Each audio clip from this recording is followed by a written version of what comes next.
네,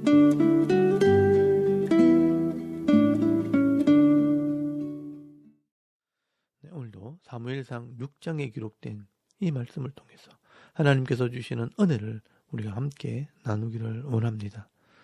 여러분, 이 사무엘상 6장 말씀에는 이 적들에게 빼앗긴 이 법궤가 스스로 돌아오는 장면이 기록이 되어 있습니다.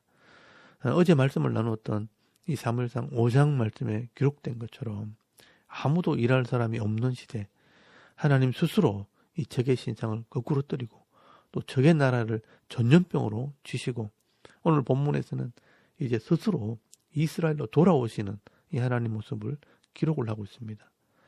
여러분, 많은 사람들이 하나님에 대해서 오해를 하고 있는 것이 있습니다. 사람들이 일을 하고 사람들이 나서야 이 하나님 나라가 세워질 것 같고, 또 사람들이 열심히 전도해야 이 교회가 부흥할 것이라고 생각을 합니다. 근데 여러분, 성경을 자세히 보시면요, 하나님께서는 처음부터 스스로 계시는 분이었고, 또 스스로 일하시는 분이고, 또 스스로가 이 하나님 나라를 세우시는 분이라는 것을 말씀을 하고 있습니다. 그러면 왜 하나님께서 이 사람들을 일꾼으로 부르시는가? 여러분, 죄인들을 불러서 하나님 백성이 되게 하시고, 또 이 땅에 있는 동안 하나님 나라의 복을 받아 누리게 하시려고 이 일꾼들을 하나님이 부르시는 것입니다. 그래서 하나님께서는 이 하나님 마음을 이해하고 스스로 교만하지 않고 자원하는 마음으로 헌신하는 사람들, 또 겸손하게 엎드려 순종하는 자들에게 은혜를 베풀어 주시고 복을 주시는 것입니다. 그래서 여러분, 인생 중에 이 하나님 나라를 보고 이 하나님 나라 백성으로 쓰임받는 자가 있다면 이런 사람이 진짜 복 있는 사람인 것입니다. 그래서 성경에는 창조를 통해 이 하나님이 스스로 계시는 분이라는 것을 보여주시고요, 또 이 역사서를 통해서 스스로 일하시는 분이라는 것을 가끔씩 보여주십니다. 그래서 오늘 이 사무엘상 5장과 6장에는 이스라엘에 일할 일꾼이 없을 때 스스로 일하시는 하나님, 또 적들을 치시고 스스로 돌아오시는 하나님을 실제 역사를 통해서 보여주시고 있는 것입니다. 여러분, 당시 이스라엘 사람들은 이 법궤를 빼앗겼을 때 이스라엘이 망했다고 생각을 했을 것입니다. 그런데 이 법궤가 이 블레셋 땅에 들어간 뒤에 이스라엘이 망하는 것이 아니라 이 블레셋이 망하게 됩니다.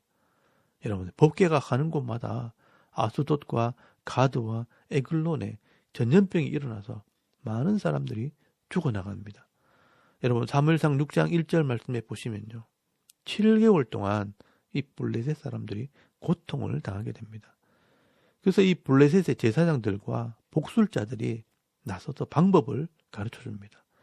우리가 하나님의 성물을 범했기 때문에 속건제를 드리고 이 법궤를 원래대로 돌려놓아야 한다라고 가르쳐 줍니다. 여러분, 사무엘상 6장 3절 말씀에 보시면 그들이 이르되 이스라엘의 신의 궤를 보내려거든 그저 보내지 말고 그에게 속건제를 드려야 할지니라. 그리하면 병도 낫고 그의 손을 너희에게서 옮기지 아니하는 이유도 알리라 하니라고 말씀을 합니다.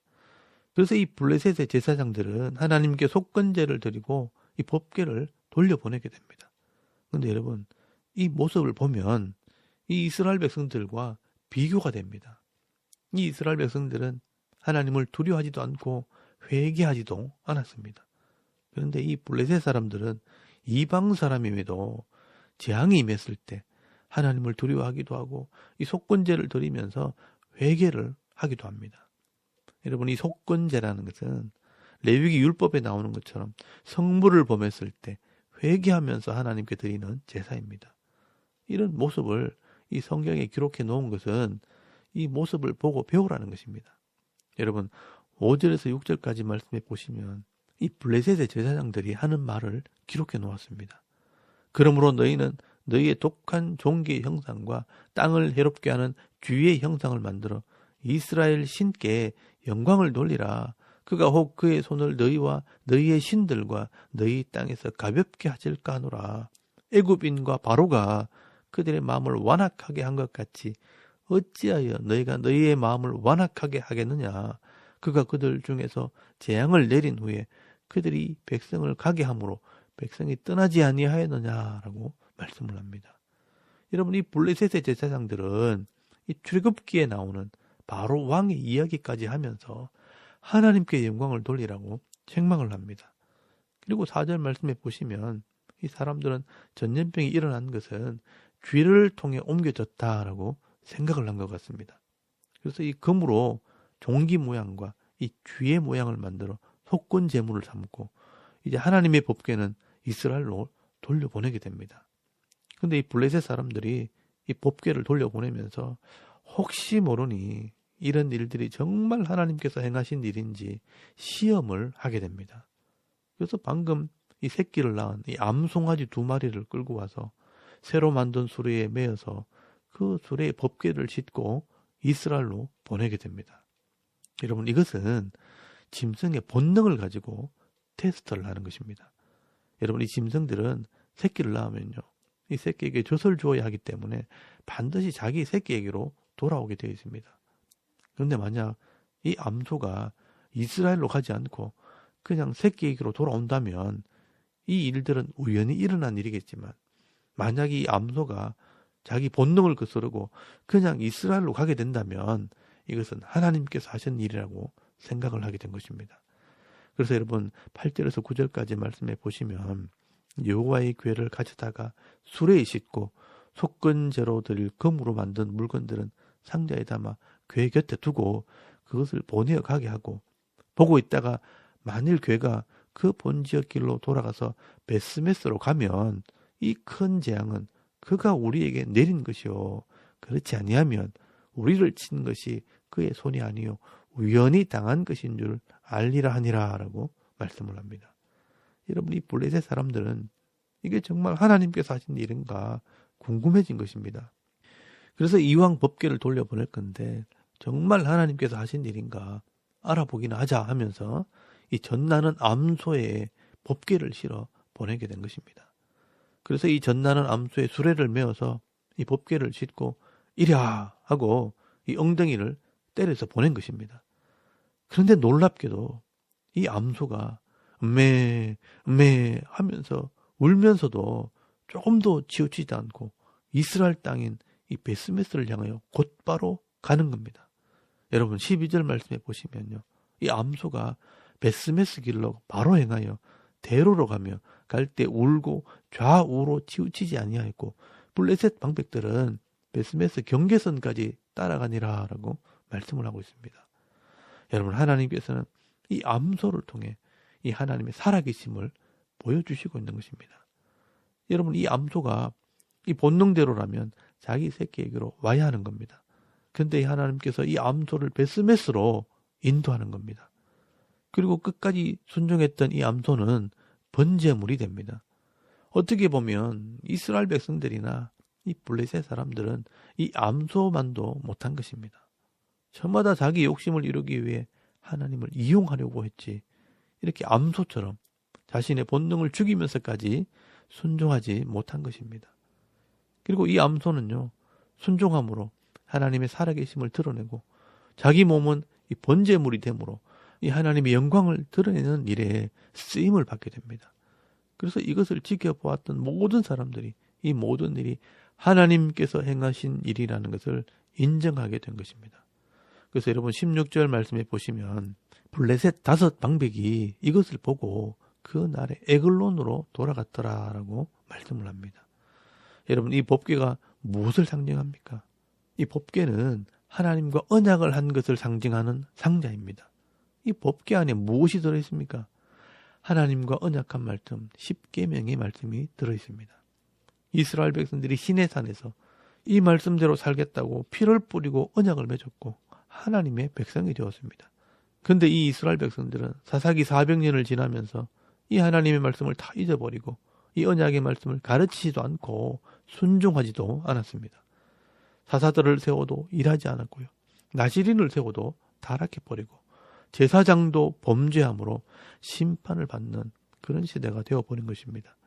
여러분, 이스라엘 백성들은 하나님 말씀을 순종하지 않으면서도 우리가 하나님의 백성이니 이 법궤만 들고 나가면 하나님께서 도와주실 것이라고 이 미신적인 신앙을 가지고 있다가 결국 이 법궤를 빼앗기는 수치와 부끄러움을 당하는 것입니다. 그러므로 이 법궤가 무엇을 의미하는지를 우리가 바로 알아야 합니다. 여러분, 이 법궤는 하나님의 말씀을 상징합니다. 이 말씀대로 믿고 순종하는 자들에게 복을 주시고요. 또 이 말씀을 무시하고 불순종하는 자들에게는 이 말씀에 기록된 대로 반드시 재앙을 내리시기로 약속이 되어 있다는 것을 여러분 기억을 해야 합니다. 그러므로 이 법궤는요, 법궤 자체가 무슨 신비한 능력이 있는 것이 아니라 말씀대로 행하시는 이 하나님이 능력이 있는 것입니다. 여러분, 하나님께서는 이 말씀을 통해서 역사하시고요. 또 이 말씀이 있는 곳에 함께 하시는 것입니다. 여러분, 이 하나님을 바로 알고 이 하나님 말씀에 순종하는 자들에게 하나님께서는 복을 주시고 함께 싸워주시고 또 보호해 주심으로 이 땅에서 승리의 삶을 살아갈 수 있도록 은혜를 베풀어 주시는 것입니다. 그러면 오늘도 우리에게 이런 분명한 믿음과 신앙이 있어야 합니다. 우리가 그냥 교회를 다닌다고 복을 받는 것이 아니고요. 또 예수를 믿는 집안에 태어났다고 저절로 구원받는 것도 아니고, 또 성경책만 들고 다닌다고 하나님의 백성이 되는 것도 아닙니다. 이 성경에 기록된 대로 이 하나님 말씀을 믿고 이 말씀을 따라 순종하는 믿음 있는 사람만이 복을 받는 것입니다. 여러분, 시편 19편 7절에서 8절까지 말씀에 보시면 이 하나님 말씀의 능력을 노래를 하고 있습니다. 여호와의 율법은 완전하여 영혼을 소성시키며 영혼을 살리며 여호와의 증거는 확실하여 우둔한 자를 지혜롭게 하며 여호와의 교훈은 정직하여 마음을 기쁘게 하고 여호와의 계명은 순결하여 눈을 밝게 하시는도다라고 말씀을 합니다. 여러분, 이 하나님의 말씀이 완벽하기 때문에 우리 영혼을 살리고 삶의 지혜를 주고 마음의 기쁨을 주고 세상을 보는 눈과 천국을 보는 눈을 열어주는 것입니다. 여러분, 우리가 이 하나님 말씀대로 살 때 죄와 욕심을 이길 수 있고요. 또 이 하나님 말씀대로 순종해야 우리의 기도도 응답이 되어지는 것입니다.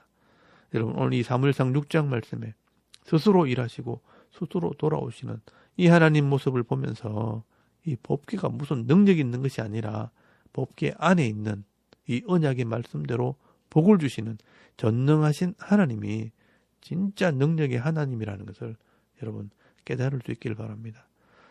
여러분, 그 하나님을 우리가 바로 믿고 그 하나님 말씀을 우리가 끝까지 순종하게 될 때 지금도 살아계신 이 하나님의 능력을 체험하게 될 것입니다. 여러분, 오늘도 이 하나님 말씀을 읽고 듣고 깨달아서 이 하나님 말씀대로 순종함으로 재앙이 아니라 복을 받으시고요. 또 이 땅에서 풍성한 은혜를 누리시며 일평생 승리의 삶을 살아가는 저와 여러분의 이런 영적인 삶의 모습이 되실 수 있기를 주의 이름으로 축원합니다. 아멘. 우리 잠깐 기도드리겠습니다.